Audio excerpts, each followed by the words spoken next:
Nasrallah, says the tribunal is a tool of America and Israel. He says Hezbollah will cut off the hand of anyone who tries to arrest its members. The trial itself is probably months away, but people in Lebanon are watching events here very closely. They know that decisions taken at this court will shake their country's stability to the core. They spent the day in complex discussions on the definitions of terrorism, murder, conspiracy. But are these lawyers and judges really immune to all the political tensions? They are aware of all these sentiments and the impact of what has happened in those days and what is at stake now. Yet they are professionals who do their job in a partial, independent way. But the wheels of justice turn slowly, and all the time tensions in Lebanon are bubbling away. Well, we can actually speak to Barnaby Phillips live. He is in Leidschendam near The Hague for us. Okay, Barnaby, you mentioned it in your report. Just clarify it for us. This isn't actually the beginning of the trial. The whole point of this process is to lay the groundwork for that trial. Is that right? That's absolutely right. It's a pre-trial hearing, and what you've had is defence and prosecution coming together before an appeals chamber and haggling over the definitions of those words which are contained in an indictment that we haven't even seen yet, if you're still following me. So words like terrorist, the definition of premeditated murder, the definition of conspiracy. My impression, looking at the day's events, which are close to winding up now, is that there has been a fair degree of consensus between prosecution and defence at this very early stage, and that, in theory, I mean, it really is very early, but in theory that ought to augur well for the procedure of this trial when it eventually begins. But you're right, it hasn't begun yet. And it sounds like it's going to be months before it does. Okay, so now they're focusing on definitions. Do we know what's going to happen next in this pre-trial process? Yes, an appeals chamber, which is a body of 5 judges, including 2 Lebanese judges, will go away and mull over what they've heard today. That may take a week or so. Then they'll come back to the pre-trial judge. They would have helped him set the parameters for the trial itself. He will mull over the indictment that the prosecution has given him. That could take 6 to 10 weeks, I'm told. And then, provided he confirms the indictment, which isn't necessarily a given, he would then be putting out arrest warrants at some stage in the future. Now, 30 days after that, I'm told that if the wanted have not handed themselves in, which is entirely likely, advertisements would go out in the country or countries of residence of those suspects, perhaps Lebanon, perhaps other countries. If people are not arrested or do not hand themselves in theory then, the trial could still begin in their absence. People could be tried in absentia. But realistically, when you talk to officials here and they say, OK, all right, let's cut to the chase. When does the trial begin? They'll tell you, in all honesty, maybe late this year, maybe next year. Barnaby Phillips with the latest there from Leidschendam in the Netherlands. Thank you. Bringing some more news from Europe now, and France's foreign minister is facing calls to resign after taking a holiday in Tunisia in late December during the country's uprising. Michelle Alliot-Marie has said that she regrets taking the holiday, but she's refusing to stand down from her position. She's also admitted using a Tunisian businessman's private jet several times during her stay in the country. A controversial Dutch anti-Islam lawmaker returns to court to resume his trial. Geert Wilders faces charges of inciting hatred, including comparing Islam to Nazism and calling for a ban on the Quran. A second set of judges are now considering how the case should continue, following accusations that the original trial judges were biased against Wilders. And searches are continuing across Europe for twin schoolgirls who were kidnapped by their father, who is now known to have died. 6-year-old Alessia and Livia haven't been seen for more than a week. Their father's body was discovered at a railway station on Thursday in Italy. He had apparently committed suicide. The girls had been living with their mother in Switzerland. Well, those are the main news from Europe. That's it from me and the team in London. Let's go back to Doha.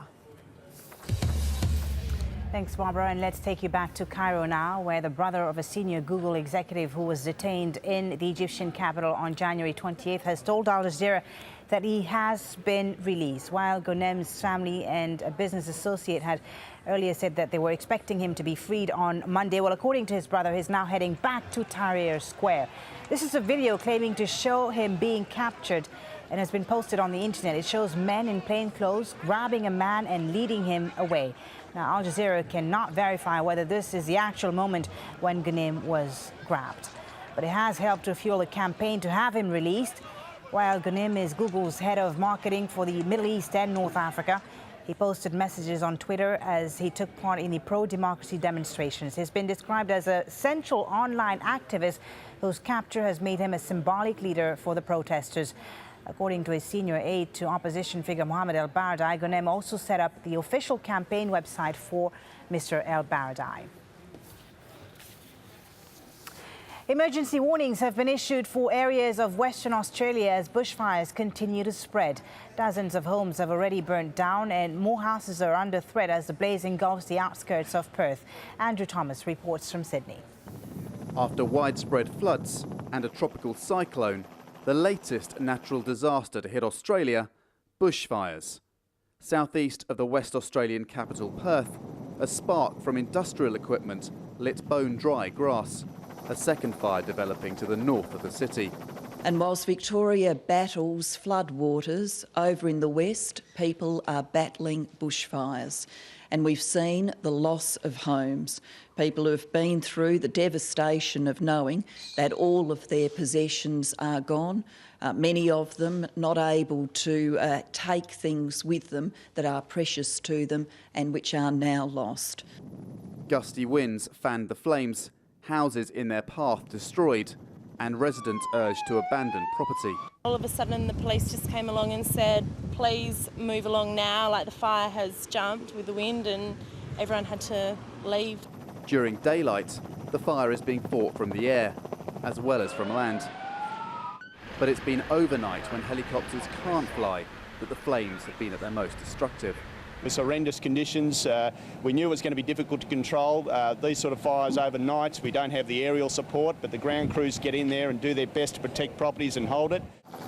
While winds remain strong, the flames have the upper hand, homeowners doing what they can to stop their progress. These fires come 2 years to the day after Black Saturday, the worst bushfires in Australian history that killed over 150 people. So far, property the main victim this time around. Andrew Thomas, Al Jazeera, Sydney.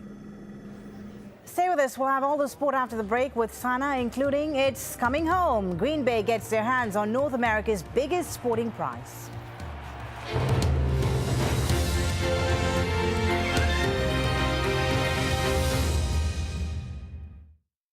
Business Latest is brought to you by Catalum, the most efficient and environmentally friendly aluminium smelter.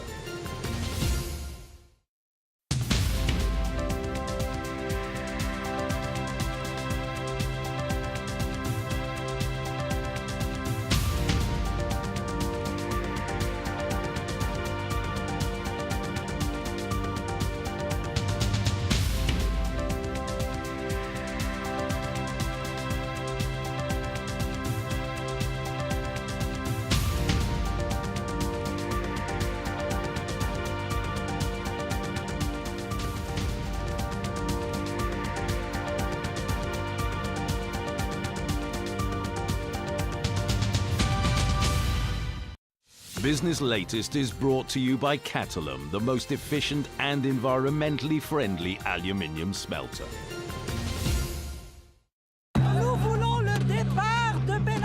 As Washington's allies stumble, one after the other, exposed, losing control and influence, powerless in the face of the people's power, we ask, is this the dawn of a new Middle East? Empire at this time on Al Jazeera.